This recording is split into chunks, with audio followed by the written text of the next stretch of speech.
Ready to learn? Because my super experienced guests are ready to share some really valuable information. Make sure and listen all the way to the end to get help and support.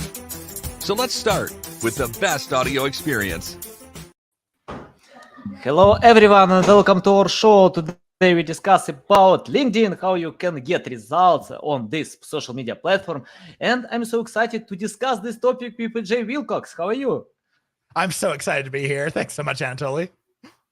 Yeah, it's a big pleasure. It's interesting that I spent so much time on LinkedIn because when in 2020 I decided to extend my business to English-speaking countries because I had a loyal audience in Russian YouTube channel, in Ukrainian, and many other blogs.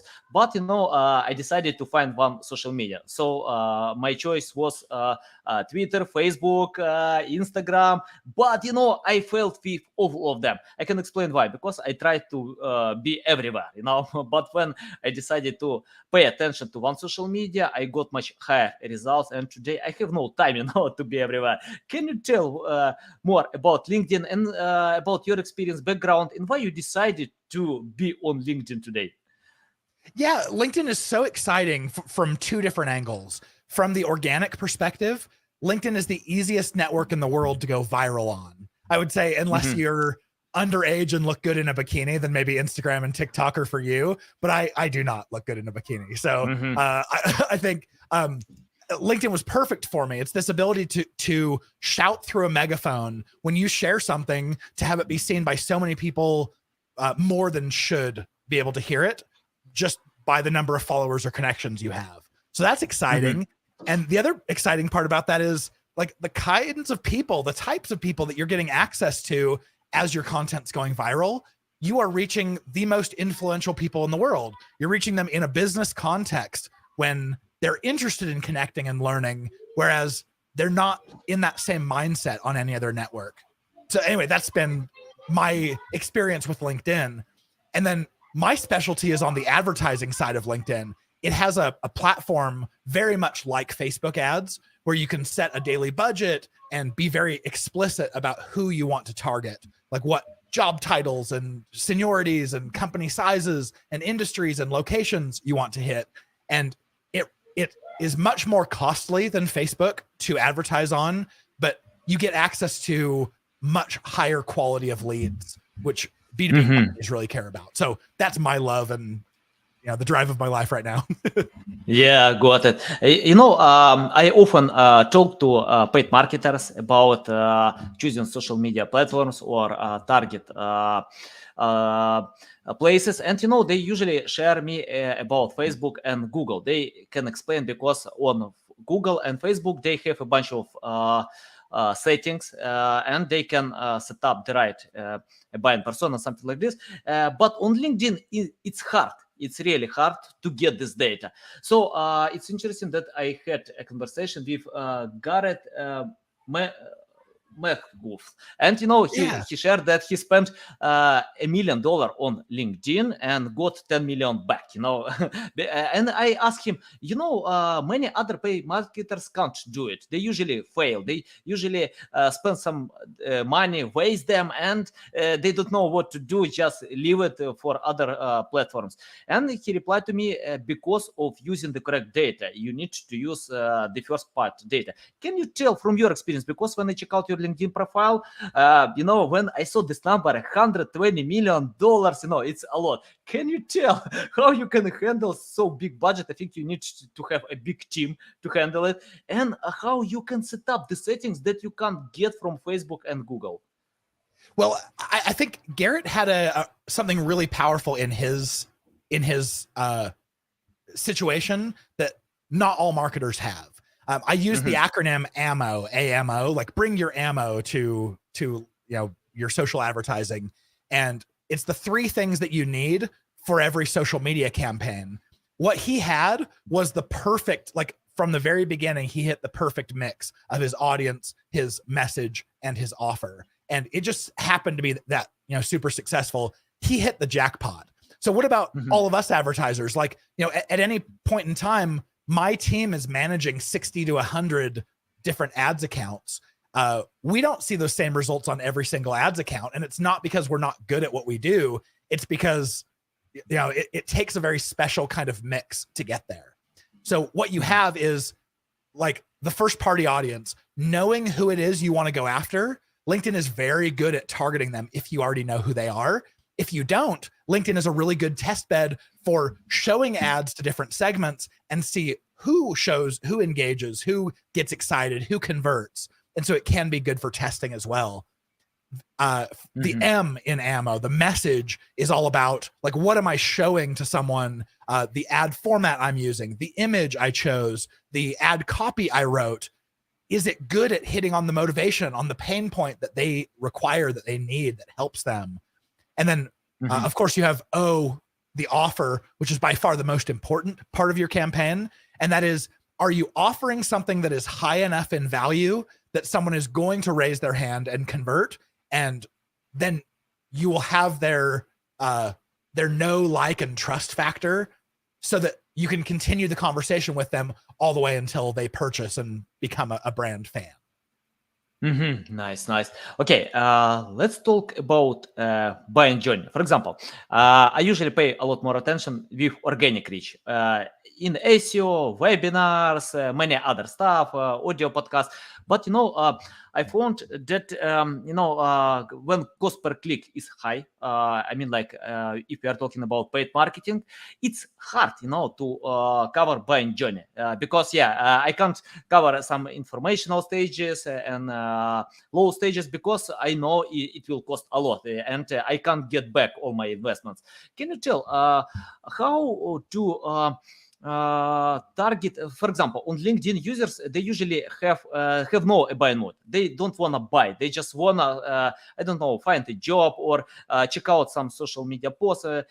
How to cover people who don't want to buy with the right message, change this mood probably, because I remember when Neil Patel shared about this, that you need to change buying mood if you want to sell on social media. Can you tell more about that? Because when people are using LinkedIn, they probably don't want to buy, but you want to sell them. Can you tell how to change it? Yes, this is the $100 million question, because that's what we as marketers do. Our job is to influence behavior and try to increase sales. My experience, and of course, there's going to be exceptions to all of this, but in general, you're not going to get a cold audience to buy in one touch. You're going to have to, in your first touch, provide enough value that they get to know, like, and trust you, and then continue that conversation until they're convinced they have the budget, they are ready to buy. So don't think of it as being just like one step. It has to be multiple steps. It has to be introducing yourself, providing enough value that you're worth staying in contact with, and then being there for them with the consultative sale as soon as they do have the budget and are ready to actually solve that problem. So I wish I had a great answer for this, but it's different for every marketer, every advertiser, every one of our clients for sure. Okay, how we can do it with short paid ads? When we have title, description, only a few sentences, how we can introduce the business, how we can tell that it's the right business, and spend money, because for example, some of my clients told me I don't want to use LinkedIn ads. I asked them why. Because it doesn't convert. It's hard to do it as we do on Facebook and Google. But Garrett changed my mind. When I've seen your content, I got it. So it's possible. If you know how to handle $120 million, it's definitely possible. But you mentioned that we have you need to introduce yourself. That means we need to do it with organic reach, to post some content to increase number of followers, or it's possible to do it only by setting paid ads? Yeah, it's possible to do both. On the organic side, you obviously get free access to people, but the challenge is you don't know who you're going to reach organically. It's just going to be who it happens to land in their feeds. It's the connections of your connections is kind of who you can reach. And you may not have your ideal customer profile in your organic reach. And so advertising becomes very valuable because you can reach all of the people that you couldn't have organically. If you do decide to do it from a paid perspective, my recommendation is start very soft by trying to solve a pain point or give them something of very high interest to them. And when you're talking about a pain point, I'm talking more of like you're solving a migraine problem for them rather than just a headache problem. Because I don't know if anyone here has ever experienced a migraine, but you can work through a headache. You have a headache and you're like, oh, okay, I can keep working for the rest of the day. It hurts. But you have a migraine, you cannot work. You are in bed. It is so disruptive to your life. So that's what you have to solve. And then you can rely on LinkedIn's retargeting abilities so that when someone has interacted or maybe they've converted on that first helpful offer, maybe from then on, you follow them around with something that's a little bit deeper. Maybe the first thing was, hey, come and join this webinar where we're going to teach you how to do A, B, and C. And then the next, after they've converted on that, maybe the next thing is check out these case studies where you can see our methodology for exactly how we go about solving problems. And then once they've converted on that, then the last step in the funnel might be like, hey, it's time to do a demo. It's time to talk with us in sales. It's time to talk about how to put this into action for you.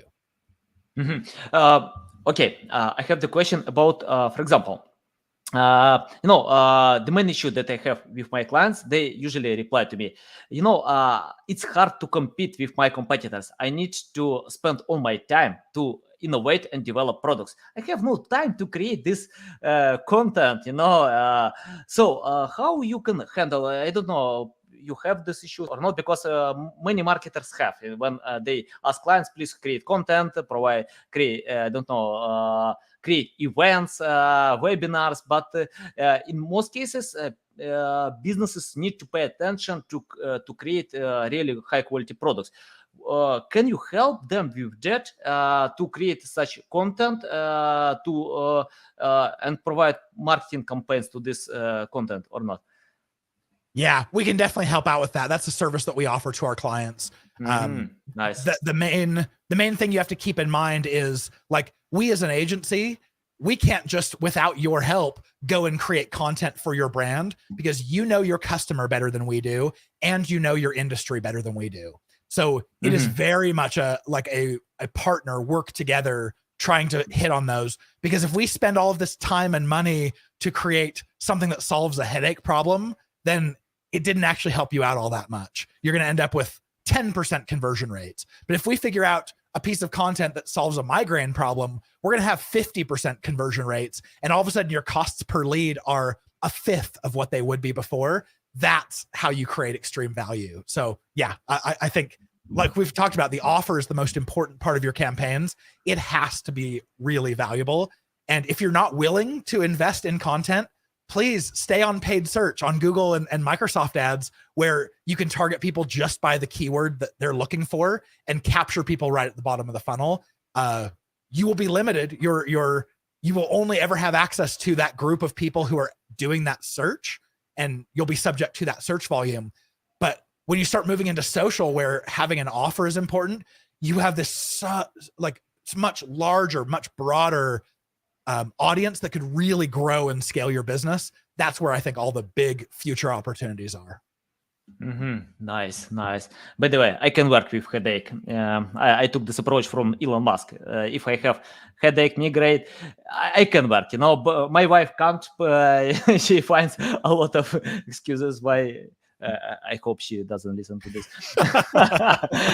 But once I've learned about Elon Musk and gadgets, so no way. If I'm sick a little bit, that means I can go ahead. I have the next question about new campaigns, or not new campaigns. It's more about new accounts on LinkedIn. For example, if some company doesn't have any followers, any engagement rate, they decided to register their account, is it a good idea to them to start paid marketing, or it's better to grow organically to get some engagement and jump with paid marketing? What do you think? Oh, Anatoly, this is such a good question. When you are advertising on LinkedIn, one thing that is always there with your ads, you'll always see your company name, your company logo, and the number of company page followers at the top of every ad. And so if you have less than, I would say, 100 followers, maybe even less than 1,000 followers, it could be kind of embarrassing. You might, as you're showing these ads, you might reach people who say, I want to click, but I don't really know if I trust this company. They look to be brand new. Maybe they don't have that level of credibility. So if you have less, like, let's say less than 500 followers, when you're a brand new brand, what you can do is organically work really hard to get your followers up. That could mean messaging all of your partners, your employees, your friends, your past colleagues, anyone that you know, and ask them, hey, could you do me a favor and could you follow this company page? It would mean a lot to me.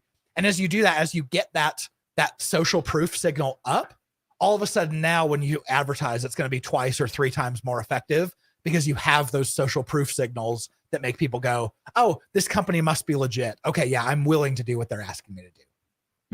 Nice.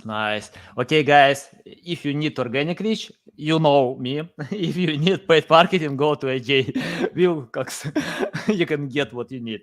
Okay, I have the question about cost per click. I read a few studies that it's expensive on LinkedIn compared to Google and Facebook. And once I spoke with one paid marketing, and he told me he doesn't take any cheap cost per click. He avoids them because when they are expensive, they bring a lot more. Can you tell about that? Why it's expensive and what kind of clicks marketers need to chase? Because for example, if we are talking about $10 per click or $50, it's a lot, and I'm not sure it's hard. It's hard to get your investments back, even with revenue. Can you tell more about that? I think the reasoning for the high costs per click on LinkedIn really just comes down to usage of the platform. And we're going to see this continue to evolve because people are using LinkedIn now more than they ever have. And it's getting to be really an exciting place. But you have Facebook, where the last stat I heard was that people spend on average 40 minutes per day on the platform. I think it's 40 minutes per day. And then you have LinkedIn, where the average user is spending 30 minutes per week. And so we're literally talking about 7-8 times more time spent on Facebook than on LinkedIn. And what that means is that's 7-8 times the inventory, the ad inventory created. So you have the same, let's say you have the same number of people competing for those impressions, but you just have 8 times more impressions. I get why Facebook is less expensive. That being said, with LinkedIn, we continue to have, you'll see costs per click continuing to climb because more and more advertisers are having success there and telling their friends, and it's going to keep growing. But we also have more and more people like you and me who went on LinkedIn and said, oh, this is a great place for me to be. When I'm sharing stuff, I'm getting in front of my ideal customers and I'm creating relationships that are really valuable to me. My content goes viral. I get to connect with really powerful people that I couldn't on any other network. And so as we start spending more time on LinkedIn, we open up more ad inventory that brings costs down. The average cost per click that we see on LinkedIn is somewhere between about $8 to $13 per click. Whereas on Facebook, we see an average of $3 to $4 per click when you're doing something with B2B. And so, it's going to be 3-4 times more expensive. Some of your clicks might be up in the $16 to $20 range, which is, we're getting into Google Ads territory. It's certainly expensive, but the power, the control over making sure you're hitting exactly the right people it's the reason why we continue to invest in a premium platform like LinkedIn.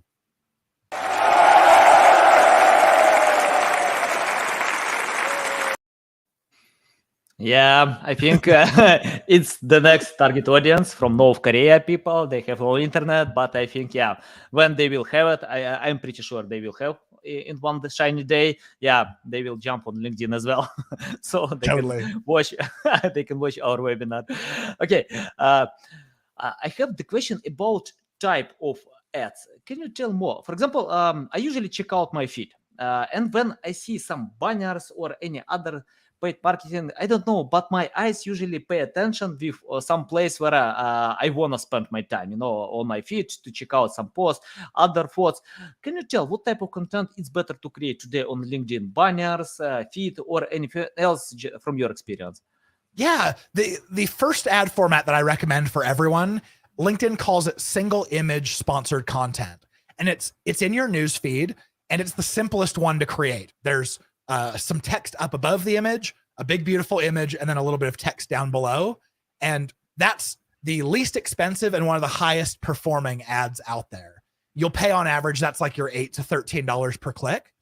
And there are other in-feed ads. There's like carousel ads and video ads, but both of those tend to be about 20% more expensive.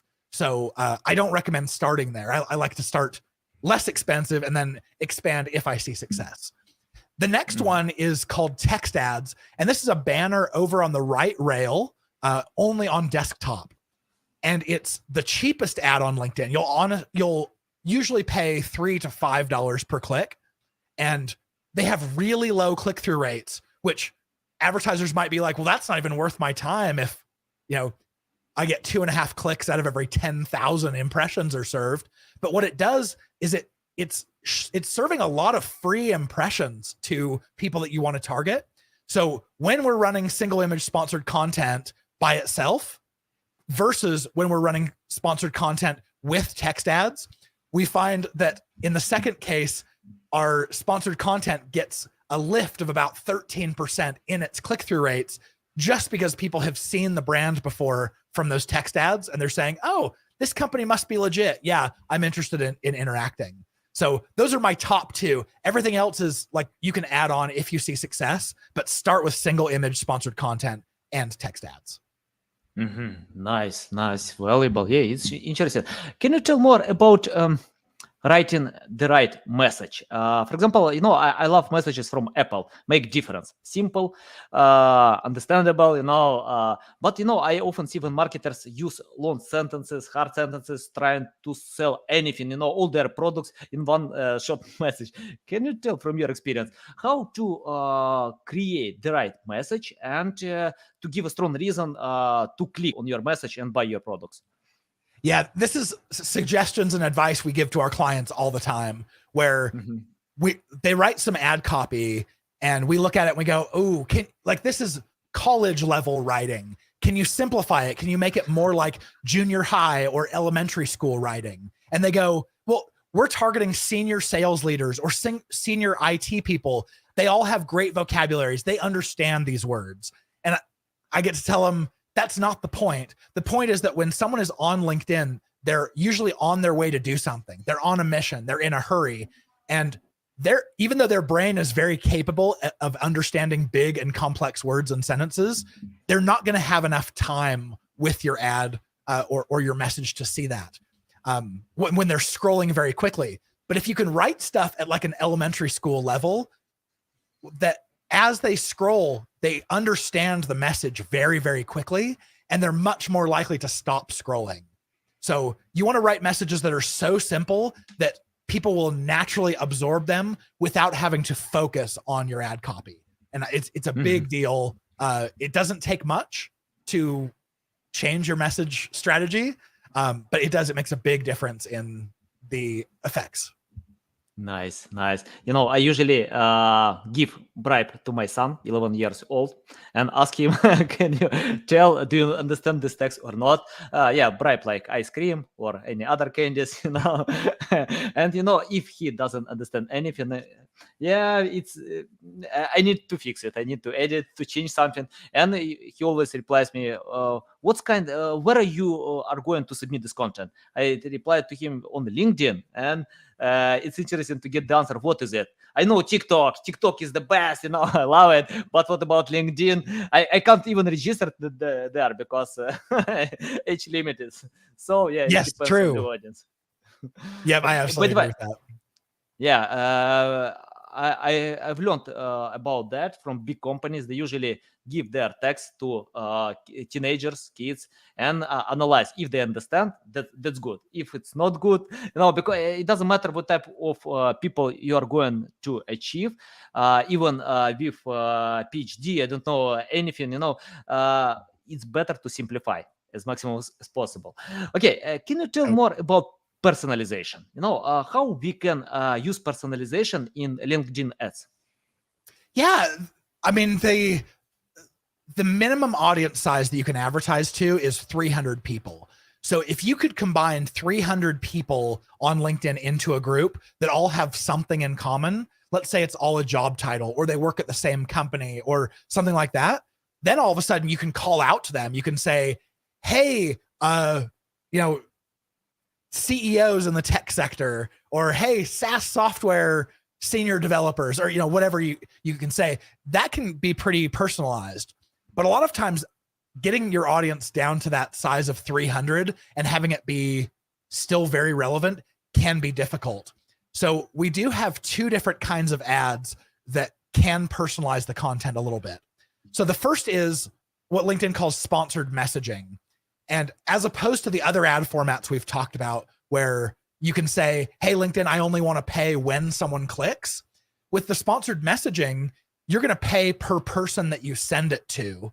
And there's no guarantee that they're going to see that they got it or open it or click on what you're asking. But as a marketer, you can include little what LinkedIn calls macros or little personalizations, where it's like percent first name, percent company name, percent job title. So you can be like, hi, first name, I see that you work at company name. That helps personalize it quite a bit.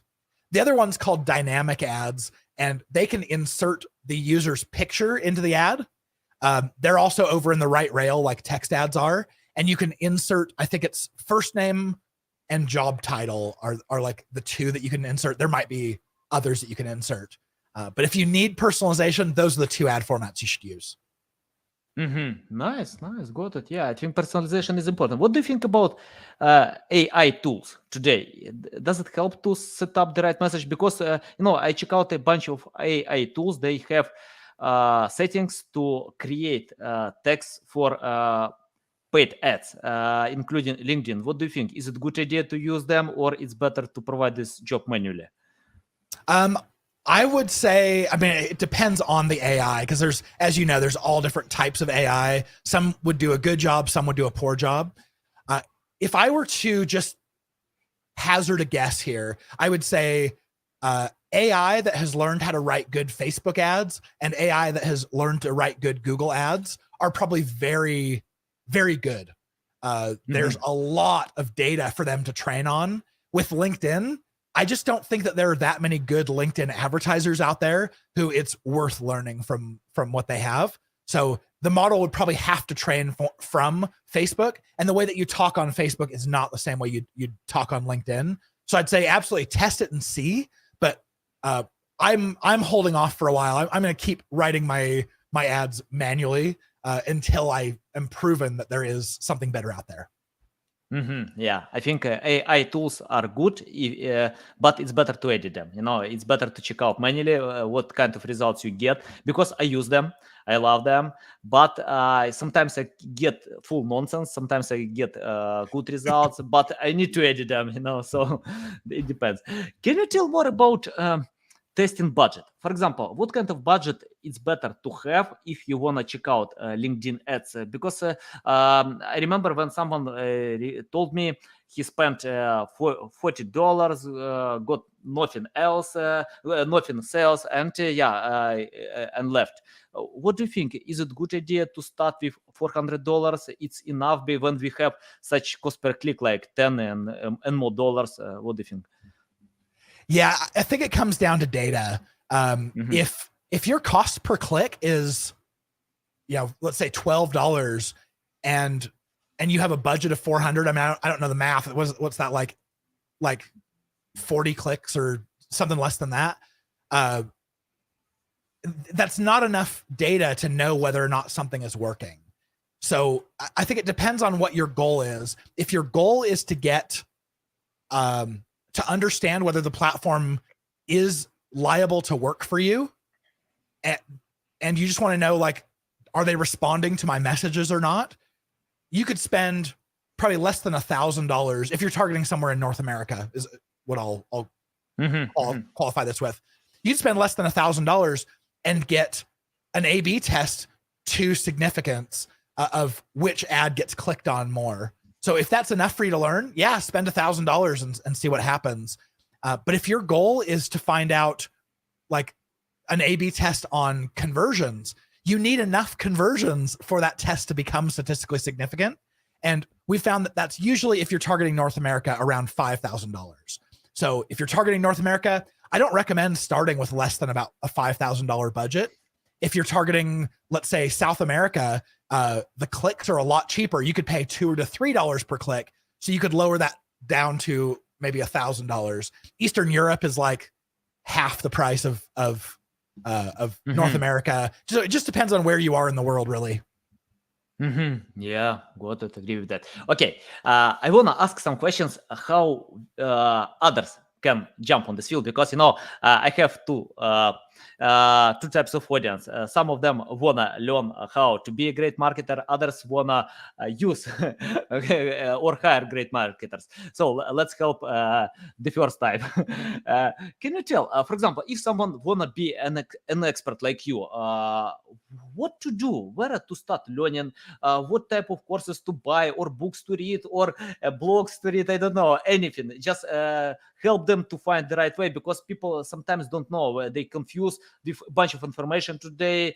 Some of them are expensive, others for free. Your suggestion about that? Yeah. If you want to learn LinkedIn ads specifically, basically, if you listen to any of the advice that LinkedIn themselves give, they don't give very good advice. Their advice, I like to say, tends to be a little bit expensive. So I don't recommend it. There is one course on LinkedInLearning.com that is inexpensive, and it's a really high quality course.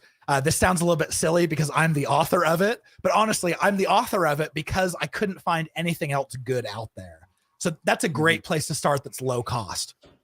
The other thing is, like, if you want to learn how to be good at running LinkedIn ads, you need to run a lot of them. And from the very beginning, like, if you don't have the skills there, maybe that's taking on clients for free so that you could have just experience and learning. You don't get paid, but you are getting experience. And once you've gotten to manage a lot of different accounts, you can start to spot trends. At that point, you can start raising your prices more and more, and you have more and more quality experience behind you.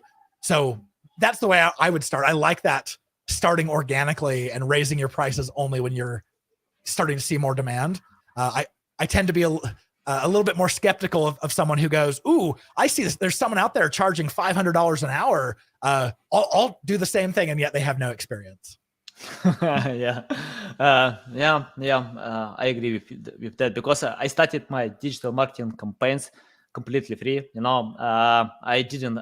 Yeah, I tried to earn money. Of course, I love earning money, but when nobody wanna pay this money, so why not? You can help for free to get experience, because experience costs a lot more than money. You can't charge a lot when you have this experience. It doesn't matter what type of books have you read before. It's better to have experience, because the best skills are there.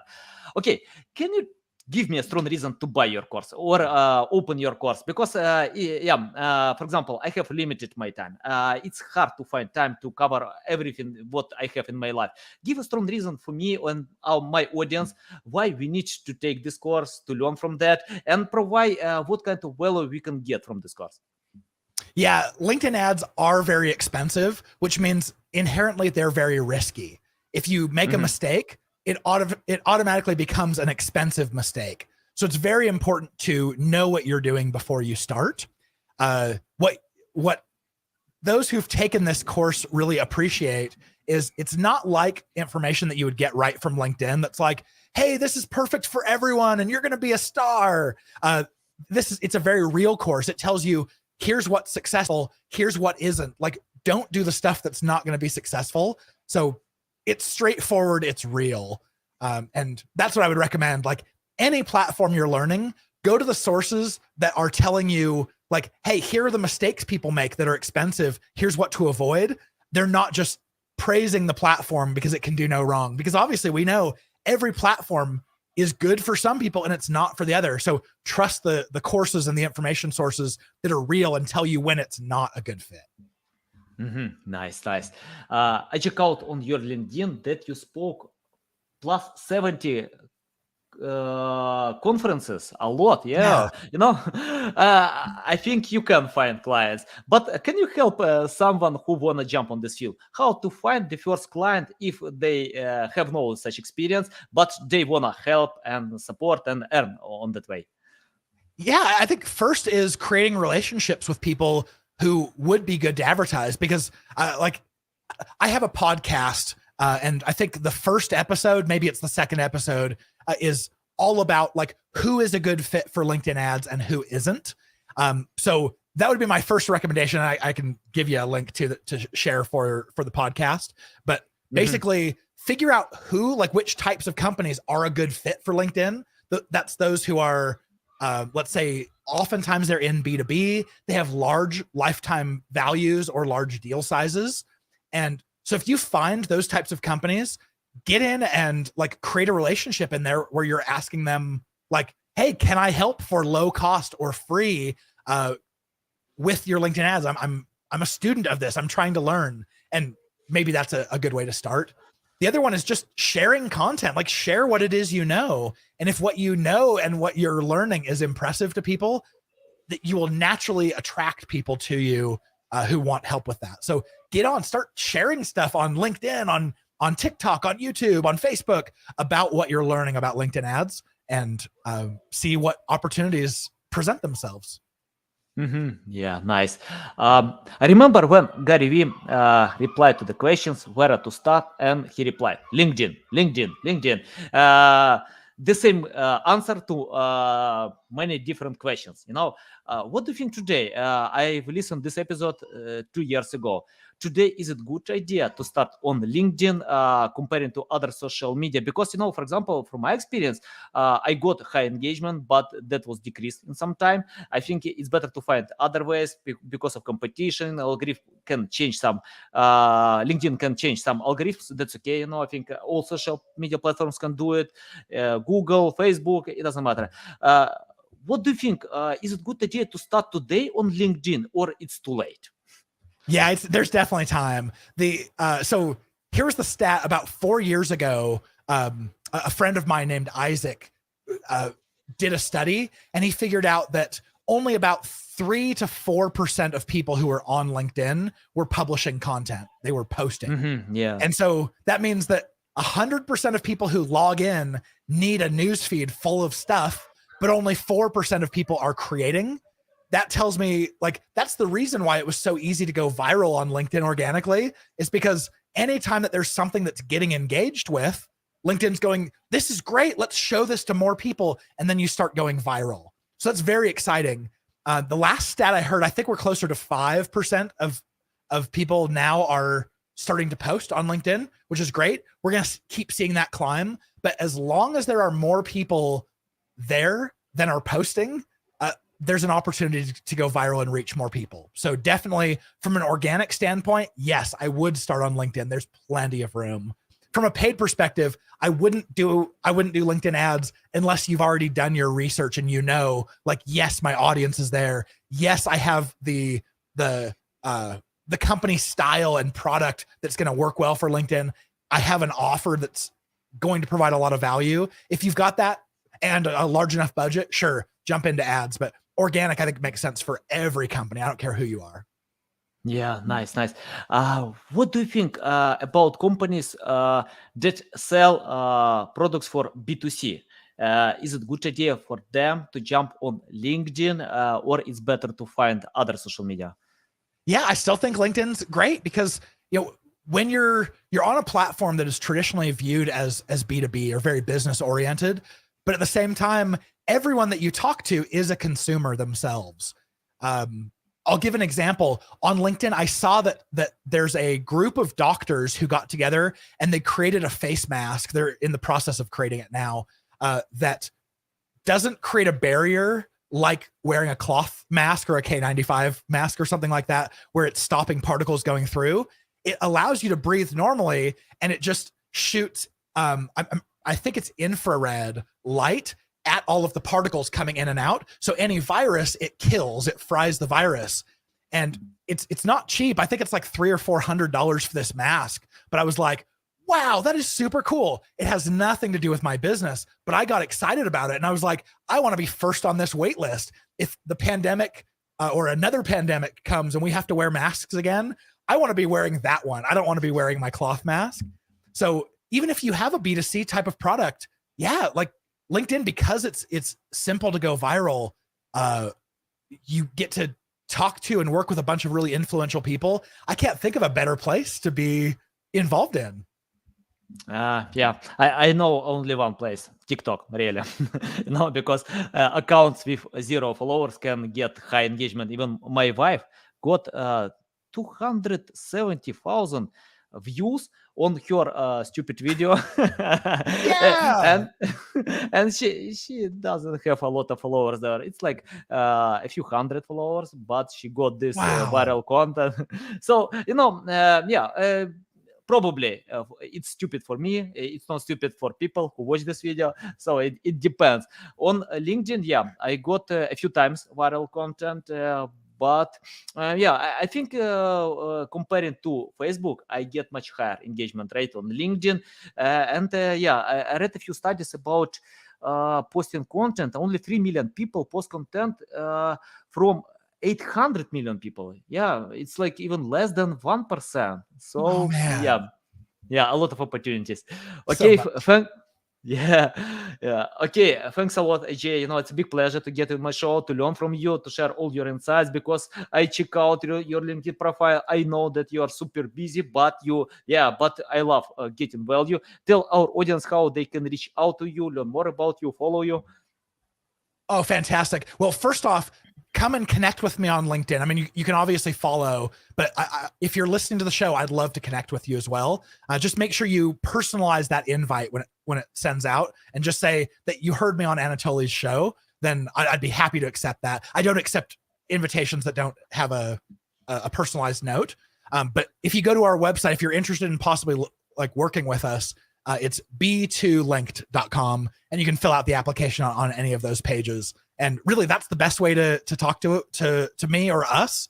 If you subscribe to the podcast, like if you're listening to this show, you're probably into podcasts. So check out the LinkedIn Ads Show podcast if you like to really geek out on LinkedIn ads.